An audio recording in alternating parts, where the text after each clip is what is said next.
My daughter-in-law smiled as she slid the papers toward me and said, "It's just a formality. You don't need to understand it." I looked down at the document, then at my son. He didn't meet my eyes. I didn't argue. I didn't ask questions. I just picked up the pen. And that was the moment they thought they had already won.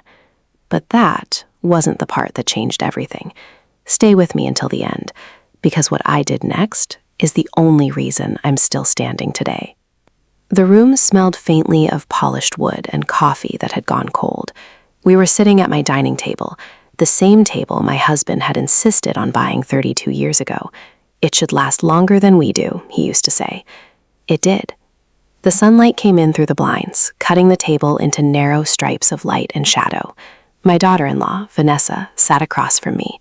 Perfect posture, perfect smile. Her fingers rested lightly on the stack of papers, like she owned them, like she owned everything. My son, Daniel, sat beside her, quiet, too quiet. I noticed the way his hand rested on the table, close to hers, but not touching, like he was waiting for approval or permission. "Mom," he said finally, clearing his throat, "this is just to make things easier for everyone. Easier." I folded the napkin on my lap once, then again. No one noticed. Vanessa leaned forward slightly, her perfume reaching me before her words did. "It's just temporary control," she said softly, "in case something happens. You know, at your age." At your age. I nodded slowly, as if I needed time to process, as if I didn't understand exactly what she meant. But I did. And I didn't know it yet, but that sentence would cost them everything. 2 days earlier, the house had been quiet. Not the peaceful kind of quiet, but the kind that settles after something has already shifted, yet no one has said it out loud. I stood in the kitchen that morning, watching the coffee drip into the pot, one drop at a time. The clock on the wall ticked louder than usual, or maybe I was just listening harder. Daniel hadn't called in 3 days. That wasn't unusual anymore, but something about the silence felt deliberate. I reached for a mug, but stopped halfway. There was an envelope on the counter. Not mine. No name, no stamp. Just there. I hadn't noticed it the night before, which meant someone had been inside, or someone wanted me to think they had. I turned it over. Still blank. Inside was a single sheet of paper. Printed numbers. Account numbers. Transfers. Large ones. Repeated. I stared at it longer than I should have. Then I folded it back exactly the way I found it, and placed it where it had been. Because sometimes, the most dangerous thing you can do is let them know you've seen it. That afternoon, I received a call from an unknown number. I almost didn't answer. I wasn't sure if I should call, a hesitant male voice said. I didn't speak. "I used to work with your husband, at the bank." That made me pause. My fingers tightened slightly around the phone. "He told me," the man continued, "if anything ever looked unusual, I should reach out." Unusual. I looked at the envelope again, still sitting exactly where I had left it. "What kind of unusual?" I asked. Silence. Then, recent activity. Transfers. Authorization changes. Authorization. I didn't say anything. "I can't explain everything over the phone," he added, "but I thought you should know. Something isn't right." I thanked him, hung up, and stood there for a long time. The coffee had gone cold. I didn't touch it. That evening, Vanessa came over unannounced. She knocked once, then opened the door before I reached it. "Hi," she said brightly. "I hope I'm not interrupting anything." She stepped inside like she had always belonged there. Her eyes moved quickly across the room, checking things, cataloging. I stepped aside. Her heels clicked softly against the hardwood floor. "You should really think about simplifying things," she said casually, glancing toward the hallway. "This house is a lot. A lot." I nodded again, always nodding, always listening, never reacting. Daniel arrived a few minutes later. He looked tired, or maybe just distant. We sat at the same table, in the same light, with the same shadows. Only now, everything felt different. Dinner was too quiet, the kind of quiet that isn't comfortable, the kind that waits. Vanessa broke it first. "We've been talking," she said, cutting her food into neat, precise pieces. "We." Daniel didn't look up. "We think it might be time to make some adjustments." Adjustments. I took a sip of water and set the glass down carefully. "What kind of adjustments?" I asked. Vanessa smiled that same smile. "Just making sure everything is properly managed." Daniel finally looked at me, just for a second, then away. That was the moment I understood. Not everything, not yet, but enough to know I wasn't part of the conversation anymore. I was the subject of it. Back at the table, the papers sat between us. Vanessa tapped them lightly. "Like I said," she repeated, "just a formality." I reached for them. My fingers didn't shake anymore. I scanned the first page, then the second. Dense, intentional legal language, carefully written to look simple. Vanessa watched me too closely. Daniel shifted in his seat. "Mom," he said, "you don't need to read all that." I looked up at him for the first time that evening. He held my gaze for half a second, then dropped it. That told me everything. I picked up the pen and held it above the paper. Paused. Just long enough. Vanessa leaned forward slightly, waiting, certain. I lowered the pen and signed the pages.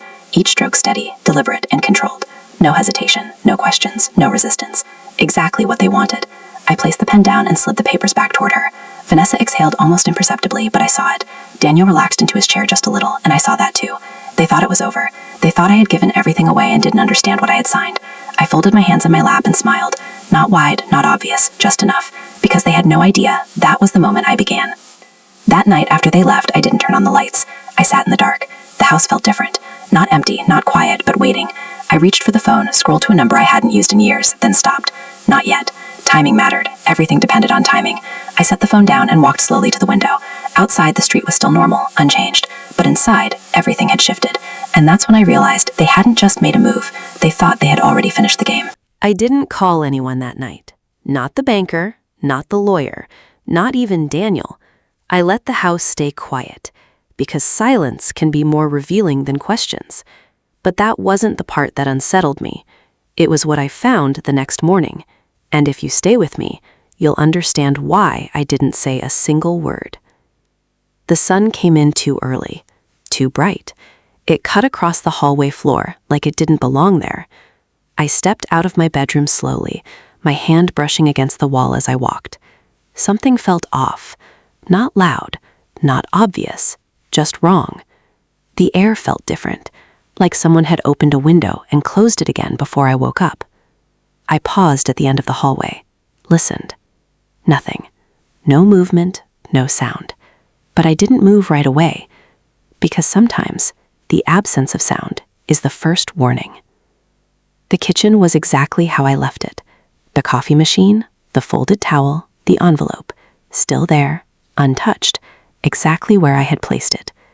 I walked toward it, slowly, carefully, like approaching something that might disappear if I moved too fast.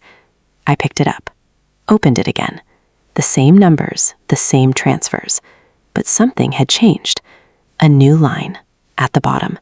A date, today's date. I didn't remember seeing that before, which meant one of two things. Either I had missed it, or someone had been here again. I folded the paper, slid it back into the envelope, placed it exactly where it had been. Then I poured myself a cup of coffee, sat down, and waited. I didn't know what I was waiting for, but I knew better than to rush, because rushing is what they expect, and I had no intention of doing what they expected. The phone rang at 9:12 in the morning. Not a second earlier, not a second later. The same number as yesterday. I let it ring once, twice, 3 times. Then I answered. "You saw it," the man said. Not a question, a statement. I didn't respond. "There's been another transfer," he continued. "Early this morning." I glanced at the envelope, still on the table. "I noticed," I said. A pause. Then, "You didn't react." "No." Another pause, longer this time.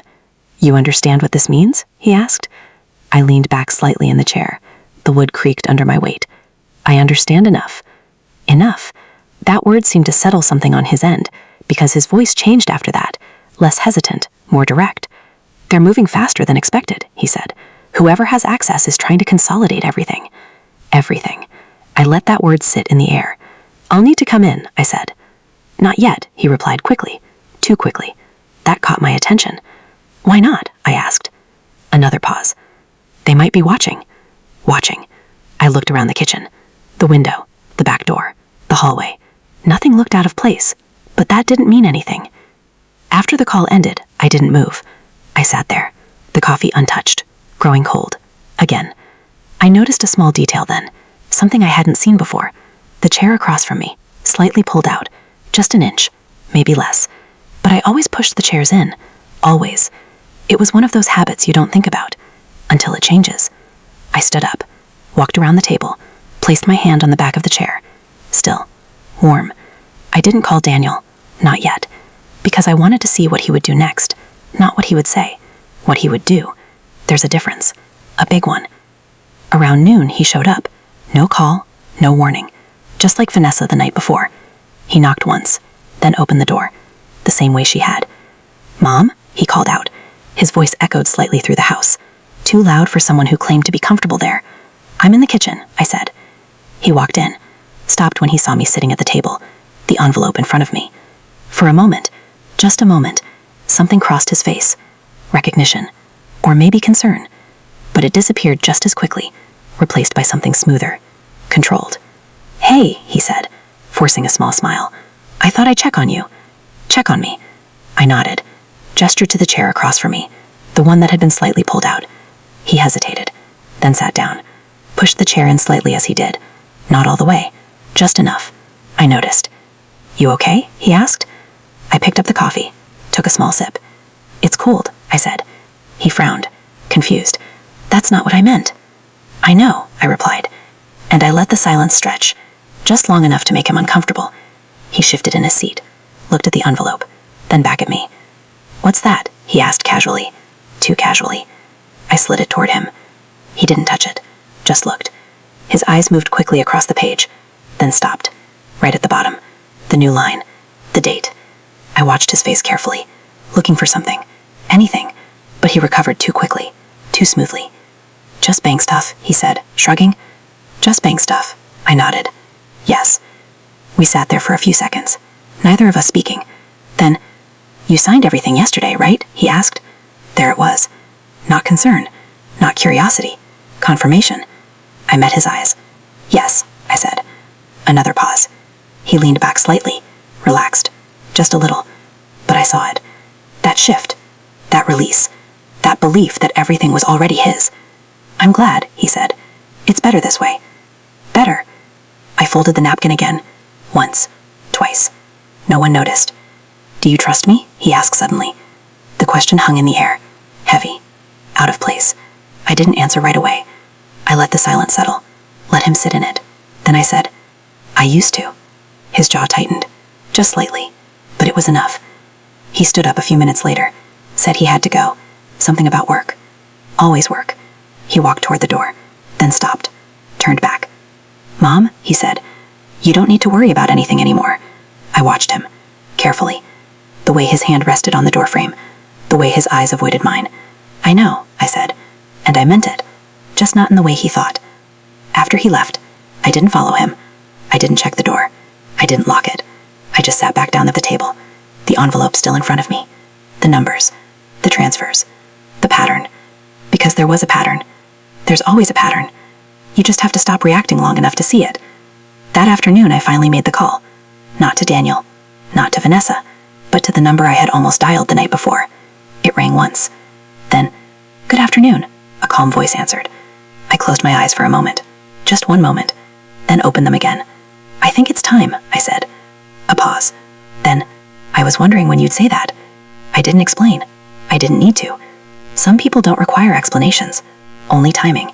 And this time, the timing was finally right. That evening, I walked through the house slowly, room by room, touching things. Not out of sentiment, out of confirmation. Everything still where it belonged. Everything still mine. For now. I stopped in the hallway, looked toward the front door, then back toward the kitchen, and I realized something. They hadn't just made a move. They had already started treating things before I even signed those papers. And that's when I understood. This wasn't a mistake. It wasn't impatience. It was a plan. And I had just stepped into the middle of it. She's already been given access. The man on the phone didn't raise his voice. He didn't need to, because that sentence landed heavier than anything he could have said louder. I didn't respond right away. I let the silence stretch, because silence forces people to say more than they planned. And he did. Limited access, he added quickly, at first. At first. That phrase stayed with me, because it meant something had changed, something had escalated, and I hadn't been the one to approve it. Stay with me, because this is where the pattern stopped being subtle. I sat at the kitchen table, the envelope in front of me, the phone still in my hand. She didn't just move money, he continued. She changed permissions. Permissions. I repeated that word in my head, slowly, carefully, like testing how it fit. Who authorized it? I asked. A pause. Longer this time. I was hoping you could tell me. I looked down at the paper again. The numbers, the transfers, the dates. Then I noticed something I hadn't before. A name, buried in the authorization line. Not mine, not Daniel's. Vanessa. Printed clean. Official. Recognized. Approved. I didn't move. I didn't react. Because reacting would have been too late. I never signed anything like this, I said. My voice didn't change, didn't rise, didn't crack, just stayed steady. I know, he replied. Too quickly. Again. And that's the problem. I stood up slowly, walked to the sink, turned on the water. Not because I needed to, because I needed the sound, the steady stream, the normalcy, something to ground the moment. Because what he was telling me wasn't just about money. It was about control. And control doesn't get handed over by accident. Tell me exactly what she has access to, I said. He exhaled, like he had been holding that information back. Checking accounts, joint investment accounts, temporary authorization on the secondary portfolio. Secondary. That word caught my attention, because the primary was something only two people knew about. My husband, and me. I turned off the water, slowly. Let the silence return. And the primary? I asked. Another pause, longer than before. No changes there, he said. Not yet. He didn't say it, but I heard it. I walked back to the table, sat down, folded the paper again, exactly the same way, placed it inside the envelope. Everything back where it belonged. Because the moment you show disruption, they adjust. And I wasn't ready for them to adjust. When did this start? I asked. About 3 weeks ago, he said. 3 weeks. I leaned back in the chair, closed my eyes for just a second. 3 weeks ago. That was when Vanessa started coming over more often, bringing groceries I didn't ask for, offering to help organize things, smiling, always smiling. She brought documents, I said quietly. Yes, he replied. Routine updates, I added. That's how it was filed. Filed. That word mattered, because once something is filed, it becomes real, whether it should have been or not. I opened my eyes, looked at the kitchen, the cabinets, the counters, the small details I had seen every day for years. Nothing had changed, and yet everything had. There's something else, he said. His voice lowered slightly, more careful now. They've been preparing for a full transfer. Full. That word didn't land the same way the others had. It didn't shock me, because by then I was already expecting it. Timeline? I asked. Soon, he said. Define soon. Within days. Days. Not weeks. Not months. Days. I didn't ask how. I didn't ask why. Because those questions didn't matter anymore. The only thing that mattered was timing. And I had just found mine. Do nothing, I said. The words came out before I fully thought them through. But once they were out, I didn't take them back. A pause. You're sure? He asked. No flags, no interruptions, no alerts. You're asking me to let it happen. I looked at the envelope, at the numbers, at the pattern. I'm asking you to let them think it's happening. The silence on the other end of the line changed. Not uncertainty anymore. Recognition. You already have something in place, he said. Not a question. This time it was his turn to understand. I have enough, I replied. After the call ended, I didn't move right away. I sat there, letting everything settle. Not emotionally, logically, piece by piece, because emotions blur things, and I needed everything sharp, clear, precise. I stood up, walked to the hallway, then to the small study room at the back of the house, the one Daniel never used, the one Vanessa never noticed, or thought you didn't. I opened the drawer, second from the bottom, pulled out a folder, old, worn, but intact. Inside were documents, original ones, not copies, not versions, the real ones. My husband had been very particular about that. Never leave everything in one place, he used to say. I used to think he was being cautious, maybe even paranoid. Now, I understood. I flipped through the pages, stopped at one. A signature. His. Then mine. Dated years ago. Before Daniel ever met Vanessa. Before any of this. Before the need for caution became necessary. I closed the folder. Placed it back. Exactly where it had been. Because not everything needed to be moved. Some things just needed to be remembered. That evening I didn't cook. Didn't turn on the TV. Didn't call anyone. I sat in the living room, the light fading slowly through the windows, watching the shadows shift. Because shadows tell you where the light used to be. At 7:18 p.m. my phone buzzed. A message. From Vanessa. Just checking in. Did you rest today? I stared at the screen, at the smiley face, at the softness of the words. Then I typed, yes, thank you, and nothing else. 3 dots appeared, then disappeared, then appeared again. She was thinking, adjusting, rewriting. Then, good. We'll come by tomorrow, just to make sure everything is okay. Tomorrow, of course. I looked around the room. Everything's still in place. Everything's still mine. For now. I didn't respond. I didn't need to. Because by then I knew exactly what tomorrow was going to be. Not a visit. Not a check-in. A confirmation. They were coming to see if I had noticed. If I had reacted. If I had resisted. I leaned back in the chair. Closed my eyes. Just for a moment. And I realized something. They weren't just planning to take everything. They were planning to do it while I watched. And that's when I understood. The next move wouldn't be theirs. It would be mine. I knew they were coming before they knocked. Not because they told me, because people like them don't wait when they think they're winning. They come back to check, to confirm, to enjoy it. And this time, I was ready to watch them. Stay with me, because this was the moment everything started to turn. The knock came at exactly 10:03 in the morning.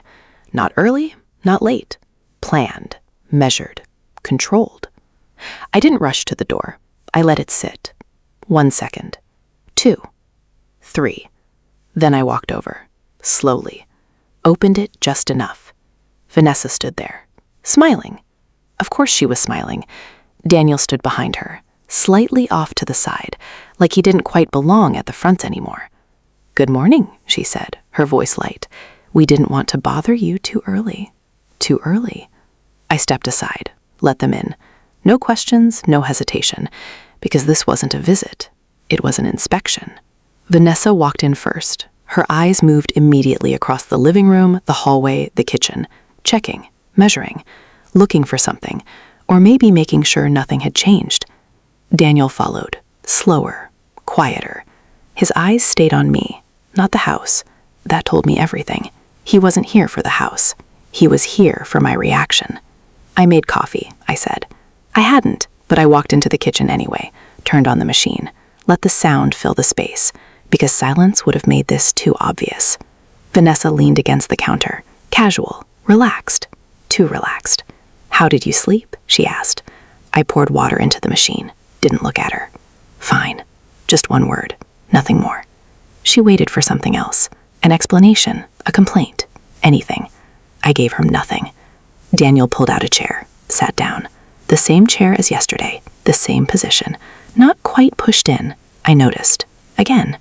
"Mom," he said, "we were thinking—" I didn't turn around. "Of course you were." The words came out calm, flat, controlled. He stopped, just for a second. That hesitation was new. Vanessa stepped in, smoother, faster. "We just want to make sure everything is progressing." Progressing. I turned off the coffee machine. The silence came back, thicker this time. "He means," she continued, smiling again, "you're comfortable with the changes." Changes. I picked up a mug, set it down. Didn't pour anything yet. "I signed what you asked me to sign," I said. That was all. No emotion, no resistance. Just a statement. Vanessa nodded. Satisfied. Almost. "But you understand what that means now, right?" she asked. There it was. The confirmation. Not about the papers, about my awareness, about my understanding, about whether I had realized what they had actually done. I turned slightly, just enough to look at her. "I understand exactly what it means," I said, and I held her gaze just a second longer than necessary. She blinked, once, then smiled again, but it wasn't the same smile. We sat at the table again, all 3 of us, Same positions, same light, same shadows. But something had shifted. Not in them, in me. Vanessa placed her phone on the table, face down, too deliberately, like she wanted me to notice it or not notice it. Either way, it meant something. Daniel's hands rested on the table, fingers tapping, lightly, nervous. He hadn't done that yesterday. We might need to make one more adjustment, Vanessa said. Of course. There's always one more. I nodded. Of course. She reached into her bag, pulled out another document, thinner this time, but more precise, more targeted. This just finalizes everything, she said. Finalizes. That word lingered, because nothing is ever finalized unless someone believes it is. I didn't reach for it immediately. I let it sit there, between us, untouched. Vanessa watched me, closely. Daniel didn't. He looked at the table, at his hands, anywhere but me. Go ahead, she said softly, encouraging, almost kind. I picked up the document, flipped it open, scanned the first page, then the second. And there it was, the line they thought I wouldn't notice, the one that mattered, the one that connected everything. Primary authorization. I didn't stop, didn't pause, didn't react. I turned the page, calm, steady, controlled. Because reacting would have ended this too soon. Vanessa leaned forward slightly, waiting. Daniel's tapping stopped, completely. The room felt smaller, tighter, like everything was narrowing down to this moment. You can sign right there, Vanessa said, pointing lightly. I followed her finger, looked at the line, the space, the empty space where my name was supposed to go. I picked up the pen, held it, just like yesterday, above the paper, paused. Not long, just enough, because hesitation creates questions, and I didn't want questions, not yet. I lowered the pen, signed. Clean, clear, no shaking, no doubt. I slid the paper back toward her. Vanessa exhaled, again, that same subtle release, that same belief that it was over. Daniel leaned back, this time more obvious, more relaxed. He looked at Vanessa. She gave him a small nod, barely noticeable, but I saw it, because I was watching everything now.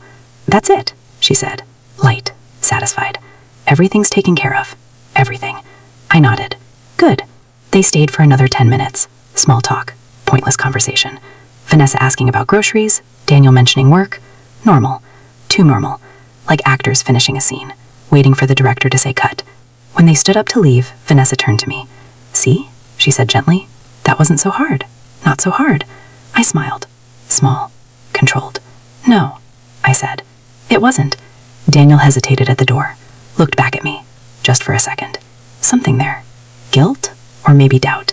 But it passed. Quickly. Too quickly. After they left, I didn't move. I sat at the table, the empty space where the document had been, the pen still in my hand.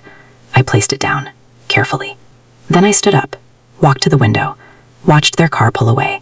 Vanessa in the passenger seat, Daniel driving. She was talking. He wasn't. I could tell, even from that distance. I turned away from the window, walked slowly back to the table, and that's when I noticed it. Something small, something almost invisible, but not to me. Her phone, still on the table, face down, exactly where she had left it. I didn't touch it immediately. I just looked at it, because people like Vanessa don't make mistakes, not careless ones. So if she left it, it wasn't an accident. I reached out, turned it over. The screen lit up instantly. No passcode, no lock, just open, waiting. A message notification, recent, still glowing, from a contact labeled simply, attorney. I didn't open it, not yet, because sometimes the most important move is knowing when not to rush. I set the phone back down, exactly the way it had been, face down, untouched, unchanged. Then I walked to the study, opened the drawer, took out the folder again, held it, not opening it this time, just holding it, because now I knew exactly what they had done, and more importantly, I knew exactly what they thought I didn't know. And that's when I realized something else. They weren't just trying to take everything. They were already planning what to do after they had it. And that meant one thing. This wasn't the end of their plan. It was the beginning of mine. I didn't touch her phone for 5 full minutes. Not because I was afraid, because I was thinking. Because the moment you rush, you lose control. And control was the only thing I had left. But what I saw when I finally picked it up, that was the moment I stopped being careful. Stay with me, because this is where their plans stopped being hidden. The screen lit up the second I turned it over again. Still unlocked, still open, still careless, or maybe intentional. That thought crossed my mind, briefly. Then I pushed it aside, because whether it was a mistake or a test didn't matter anymore. I tapped the notification. One message, short, precise, no extra words. Once primary clears, proceed with sale. Don't delay. Sale. That word didn't hit immediately. It took a second, maybe two. Then it settled. Heavy, cold, final. I read it again, slower this time. Once primary clears. Primary, the account they didn't have yet, the one they thought they were about to get. Proceed with sale. Not discussion, not consideration. Proceed. Don't delay. Urgency. Pressure. A timeline. I didn't scroll, didn't open anything else, because I didn't need more. That one message told me everything. I placed the phone back down, exactly where it had been, face down, like nothing had changed, because nothing had. Not yet. Then I sat down, slowly, my hands resting on the table, flat, still. I didn't move, because movement would have meant reaction, and I wasn't reacting. I was calculating. They weren't just taking control. They were planning to liquidate, fast, clean, before I even realized what had happened, before I could stop it, before anyone could question it. I leaned back in the chair, closed my eyes, just for a second, and I saw it. Not the house, not the money, the timeline, the sequence, the order of moves. First, gain access. Second, consolidate. Third, transfer. Fourth, sell. Disappear. Efficient. Cold. Well-planned. Not impulsive. Not emotional. This had been building for a long time. Longer than I wanted to admit. And then something else clicked. Something smaller, but more important. They weren't waiting for me to die. They were replacing me. Legally. Quietly. Completely. I opened my eyes. The room looked the same, but it wasn't. Because now, I could see the structure underneath it. The plan behind the plan. I stood up, walked to the window again. The street was empty, still, normal, like nothing was happening. But inside this house, everything was already in motion. At 10:47 in the morning, my phone rang. Not the banker, not Daniel, a different number, local. I answered. Mrs. Carter, the voice said. Female, professional, measured. Yes, this is Laura Mitchell. I believe we have a mutual connection. I didn't respond. Let her continue. Vanessa asked me to prepare some documentation. Of course she did. What kind of documentation? I asked. A slight pause. Then, property transfer and listing preparation. There it was, out loud, confirmed, real. I see, I said, and I did, more clearly than ever. She mentioned everything was already authorized, Laura continued. I just need to confirm a few details before moving forward. Confirm, that word again. Everyone was confirming something, except me. I walked slowly toward the hallway, toward the study. I think there's been a misunderstanding, I said. Her tone shifted, slightly, carefully. What kind of misunderstanding? I opened the drawer, took out the folder again, held it in my hand. The kind that happens when people assume too much. Silence. Then, would you like me to pause the process? She asked. Pause. Another important word. I thought about it for exactly 2 seconds. Then no. That surprised her. I could hear it. Are you sure? I'm sure. Because stopping them now would have warned them, and warning them would have ruined everything. Proceed as planned, I said. My voice didn't change, didn't hesitate, didn't waver. A longer pause this time. Then all right, she said. I'll continue. I ended the call, stood there, the folder still in my hand. Because now, I wasn't reacting to their plan. I was stepping into it. I walked back to the kitchen, the phone still on the table. Vanessa's phone, still silent, still waiting. I picked it up again, scrolled this time, just once, carefully, No rush. Messages. Threaded. Organized. Planned. Dates. Amounts. Names. And one line that made everything else fall into place. He won't question it. He never does. He. Not they. Not them. He. Daniel. I stopped scrolling. Didn't need to see more. Because that line wasn't about the plan. It was about the assumption. They thought I wouldn't question anything. Because I never had. Because I had always trusted. Because I had always believed that family wasn't something you needed to verify. I placed the phone back down. Exactly. Perfectly. Unchanged. Then I sat down again. Looked at my hands. Resting on the table. Steady. Still. Not shaking. Not weak. Because weakness is something people assume. Not something they verify. I reached for my phone. Dialed a number. The same one from before. He picked up on the first ring. "It's time," I said. No explanation. No context. "I was expecting your call," he replied. Of course he was. "They're moving to sale," I added. "I know." That made me pause. Just slightly. "How?" "They contacted the listing site this morning." Of course they had. They were efficient. Good. And I meant it. Another pause. "Then you're ready?" he asked. I looked around the kitchen, the house, the life they thought they were about to take. "Yes," I said. "I'm ready." Because now, I wasn't waiting anymore. I wasn't observing. I wasn't letting things happen. I was about to move. And that's when I realized they hadn't just underestimated me. They had already built their entire plan on that mistake. They thought they were ahead. That was their biggest mistake. Because when someone believes they're winning, they stop checking.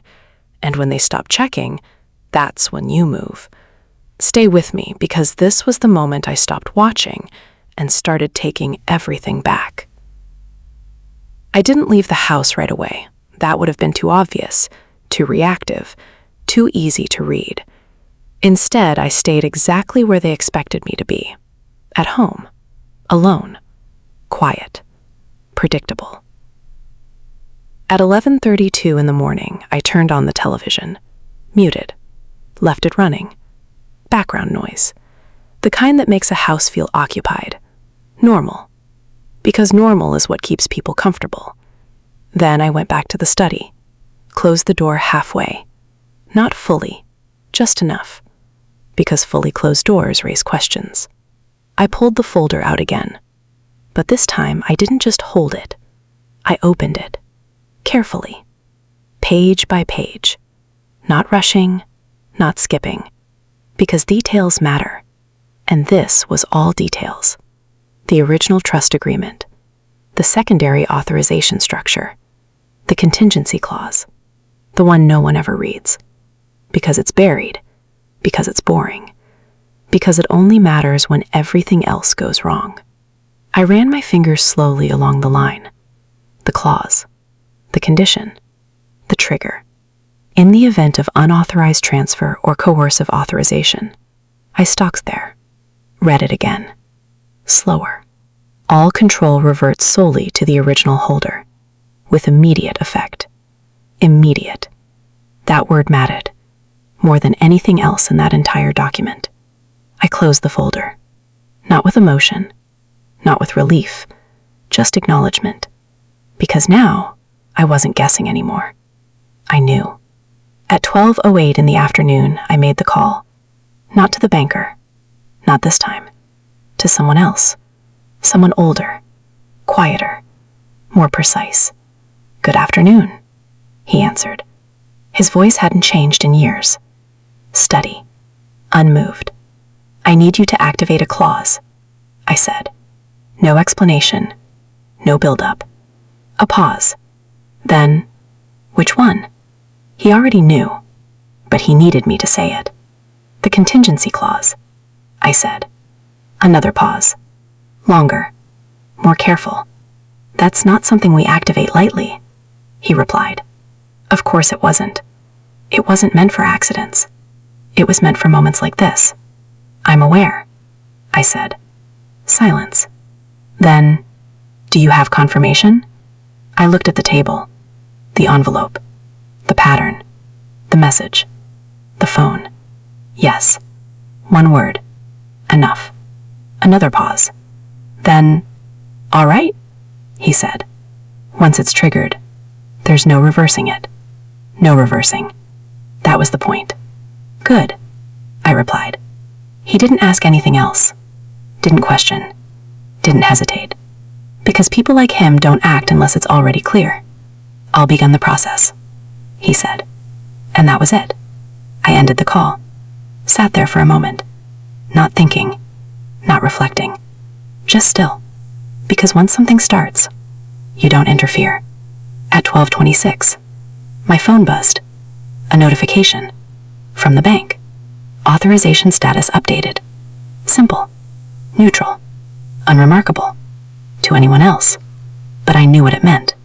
I didn't open it immediately. I let it sit. Because sometimes confirmation is more powerful when you don't rush to see it. Then I tapped it. The screen loaded. Account overview. Clean. Organized. Familiar. But one thing had changed. Every access line. Every shared authorization. Every secondary permission. Gone. Not reduced. Not limited. Removed. Completely. I scrolled. Slowly. Carefully. Vanessa's name. Gone. Daniel's access. Gone. Everything back to one name. Mine. I exhaled. Not loudly. Not dramatically. Just enough. Because control doesn't need to be loud. At 12:41, the phone rang. Daniel. Of course. I let it ring. Once. Twice. 3 times. Then I answered. Mom, he said. Too fast. Too tight. What did you do? There it was. No pretending. No soft tone. No careful wording. I didn't respond right away. I let the silence stretch. Because now, he was the one reacting. Mom, he repeated. We just lost access to everything. Everything. That word again. I looked at the table. At my hands. Still steady. Still calm. I didn't do anything. And technically, that was true. Don't do that, he snapped. Sharp. Unexpected. Something changed. The accounts. Everything is locked. Locked. Not gone. Locked. That meant they could still see it. Just not touch it.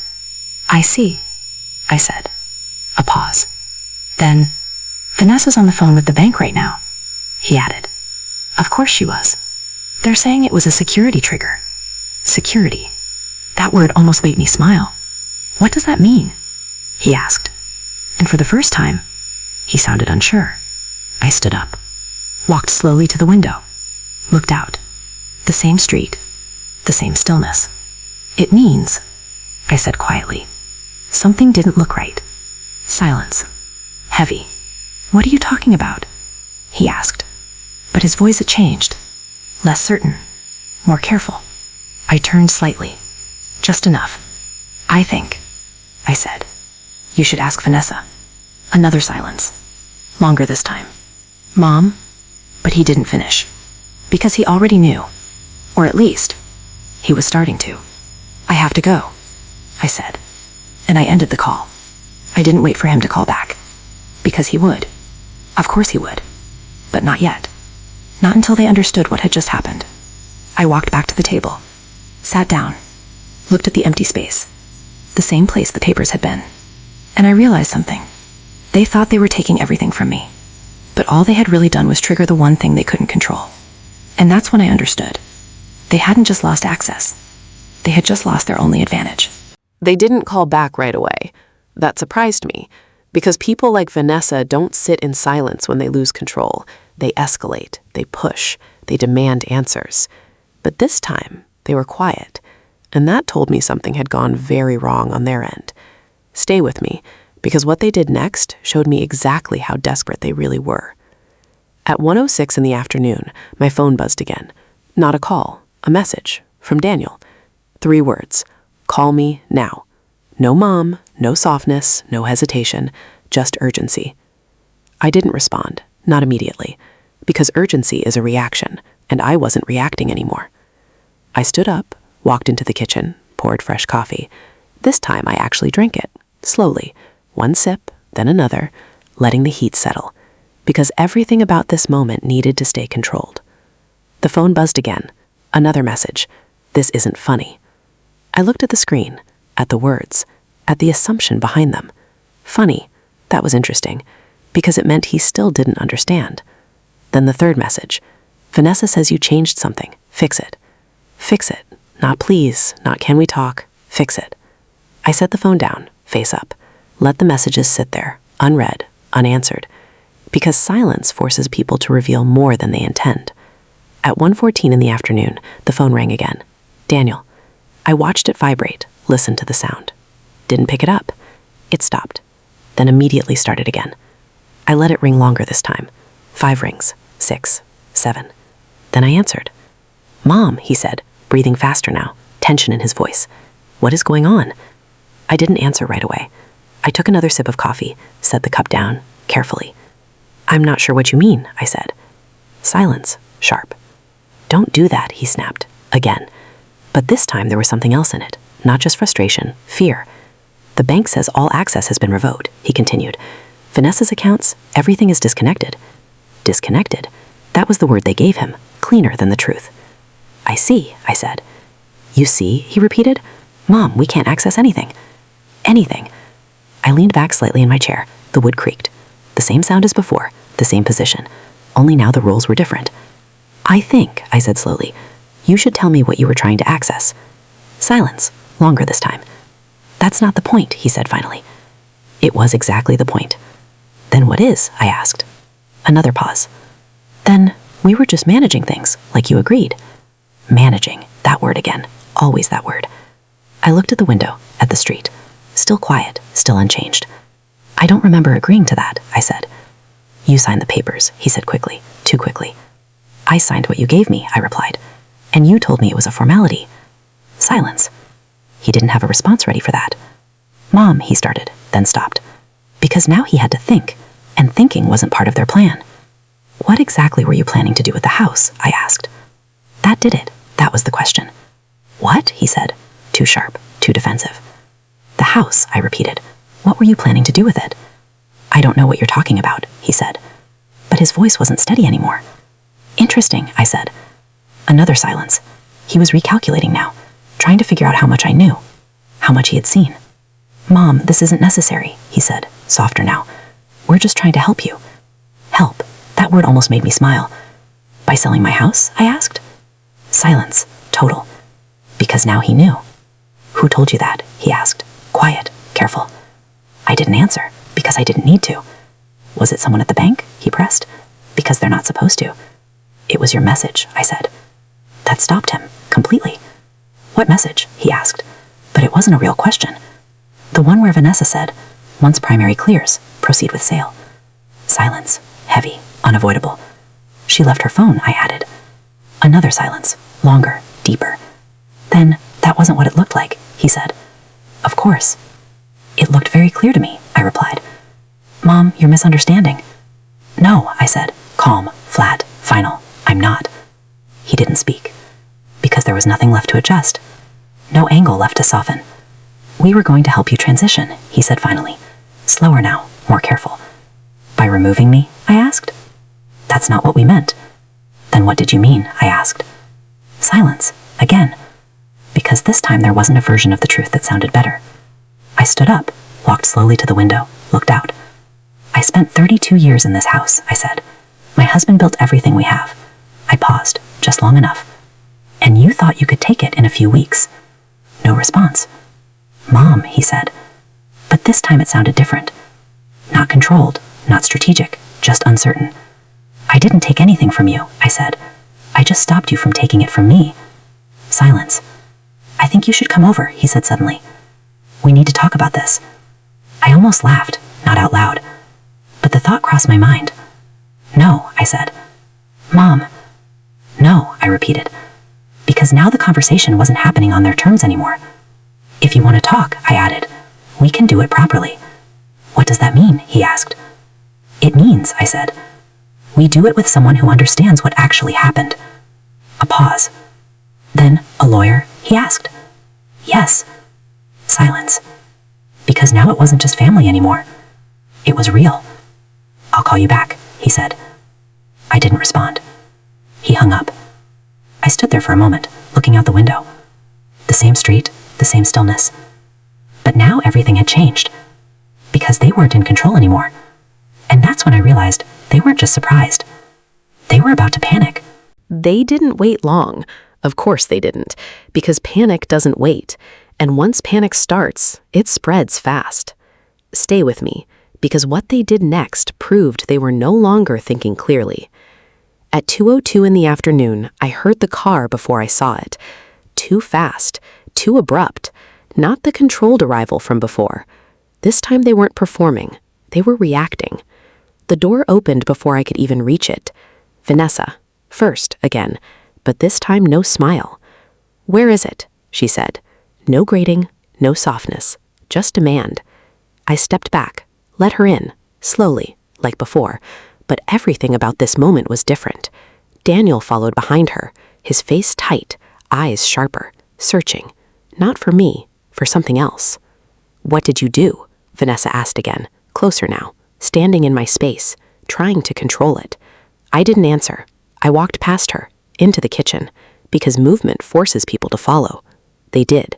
Vanessa's heels hit the floor harder this time, faster, less controlled. Daniel stayed quieter. I could feel him watching. "I asked you a question," she said, her voice higher now, strained. I picked up the coffee mug, took a sip, let the silence stretch. "Did you call the bank?" she pressed. I set the cup down, carefully. "No," I said. That wasn't the answer she expected. "Then why is everything locked?" she snapped. I looked at her, finally, really looked. For the first time, she didn't look composed. Her hair was slightly out of place, her breathing uneven, her eyes not calculating anymore, searching. "I don't know," I said. "Stop," she said quickly, too quickly. "Stop pretending." Pretending. That word stayed in the air. Daniel stepped in then, closer, but not too close, still unsure. "Mom," he said, different tone now, lower, controlled, trying to regain something. "We just need to understand what happened." I nodded. "That's a good idea," I said. Vanessa turned toward him, sharp, frustrated. "This isn't a discussion," she said. "She did something." I didn't react, because now they were turning on each other, and that's when the balance shifts. "What exactly did you lose access to?" I asked. Vanessa turned back to me. "Everything," she said. "Be specific," I replied. That slowed her down, because specifics require truth. "The accounts," she said, "the transfers, the authorizations." "And the property listing?" I asked. Silence. Daniel looked at her, quickly, then away. That was enough. "You were already moving forward," I said, not a question. Vanessa stepped closer. "You had no right to interfere," she said. There it was. Not denial, not explanation. Ownership. I tilted my head slightly. "No right?" I repeated.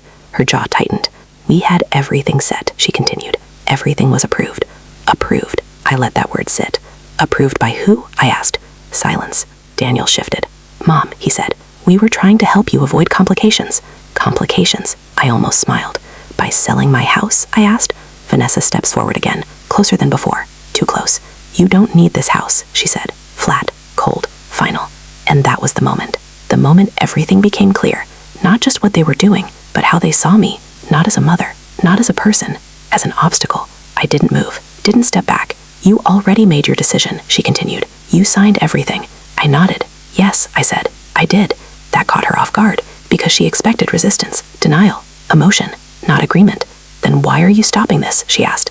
I picked up the envelope, the same one from before, held it lightly. "I'm not stopping anything," I said. She frowned. "Then what is this?" she demanded. I placed the envelope on the table, tapped it once. "This," I said, "is what happens when something doesn't look right." Daniel looked at it, then at me. "What is that?" he asked. I didn't answer, because he already knew. Vanessa didn't. Not yet. She reached for it, opened it, scanned the page. Her eyes moved quickly, then stopped, right where mine had. That one line, the unauthorized pattern, the transfers. "This doesn't prove anything," she said immediately. "Too fast." "It proves enough," I replied. Daniel leaned in, looked closer. This isn't," he started, then stopped, because now he saw it too. The pattern, the timing, the signatures. "This is why everything was flagged," I said. Vanessa looked up at me. "You reported this?" she asked. I shook my head. "No." Another pause. Then, "How?" she started. "It triggered automatically," I said. That was the truth, just not all of it. Daniel stepped back, ran a hand through his hair. "So, what happens now?" he asked. I looked at both of them. "Now?" I said. I paused, just long enough. "Now, we do this properly." Vanessa's eyes narrowed. What does that mean? She asked. It means, I said, we involve people who understand what actually happened. Her expression changed. Again, less aggressive, more careful. You're overreacting, she said. No, I replied. I'm just not ignoring it. Silence. Heavy. Unavoidable. Because now they couldn't move forward, and they couldn't go back. They were stuck. And that's when I realized this wasn't just about stopping them anymore. It was about making sure they couldn't try again. They thought this was the end. A mistake. A misunderstanding. Something they could fix. But it wasn't. It was the moment everything finally became permanent. Stay with me, because what happened next is the part they never saw coming. They didn't argue anymore. That was the first sign. Vanessa stopped pushing. Daniel stopped explaining, because both of them had reached the same realization at the same time. They weren't in control anymore. Vanessa was the first to step back, not physically, emotionally. I could see it, in her eyes, in the way her shoulders dropped, just slightly, in the way she stopped trying to dominate the room. Daniel stayed where he was, but he wasn't standing the same way anymore. Less confident, less certain, more careful. What exactly are you planning to do? Vanessa asked. Her voice had changed, still firm, but measured now. I didn't answer right away. I walked to the sink, rinsed the cup, set it down, let the water run for a second longer than necessary, then turned it off, because control is in the timing. I'm not planning anything, I said. She didn't believe me. Of course she didn't. You already did something, she replied. I turned, looked at both of them. No, I said. I just stopped ignoring what you were doing. Silence. Daniel looked at the table, at the envelope, at the paper. Is this going to court? He asked. There it was, the word. Court. Not family anymore, not misunderstanding, consequences. I walked back to the table, sat down, folded my hands. That depends, I said. On purpose, I let that sit. Depends on what? Vanessa asked. On whether this needs to go any further, I replied. She studied me, carefully, trying to read something, anything. What does that mean? She pressed. It means, I said, everything stops here. Silence. Daniel looked up. What do you mean stops? He asked. No more access attempts, I said. No more transfers. No more decisions made without me. Vanessa's jaw tightened again, but this time she didn't interrupt. And the house? She asked. I held her gaze. The house, I said, stays exactly where it is. Another silence, because now they understood. Not a negotiation, not a discussion, a boundary. Daniel exhaled, slow, heavy. We were trying to help, he said again. I nodded. I know, I replied. That caught him off guard, because I wasn't arguing anymore. I know exactly what you were trying to do, I added. Vanessa looked away, just for a second. That was enough. And I also know, I continued, that you didn't think I would notice. No response, because that part was true. I'm not going to fight you, I said. That surprised them both. Vanessa looked back at me. Then what is this? She asked. This, I said, is me deciding what happens next. Daniel swallowed. And what happens next? He asked. I stood up, walked slowly toward the hallway, then turned back. You both go home, I said. They didn't move. Today ends here, I continued. Vanessa hesitated. And tomorrow? She asked. I looked at her. Tomorrow, I said, you decide what kind of relationship you hung with me. Silence, because that question wasn't about money. It wasn't about the house. It was about something else, something they hadn't planned for. Choice. Daniel looked at Vanessa. She didn't look back. That told me everything. They weren't aligned anymore, and once that happens, the plan falls apart. Finally, Daniel nodded, slowly. Okay, he said. Not confident, not certain, just accepting. Vanessa didn't say anything. She picked up her bag, walked toward the door, faster than before. Daniel followed. But before he stepped out, he stopped, turned back. Mom? He said. I waited. I didn't think... He started, then stopped, because there was no version of that sentence that worked anymore. I know, I said. That was enough.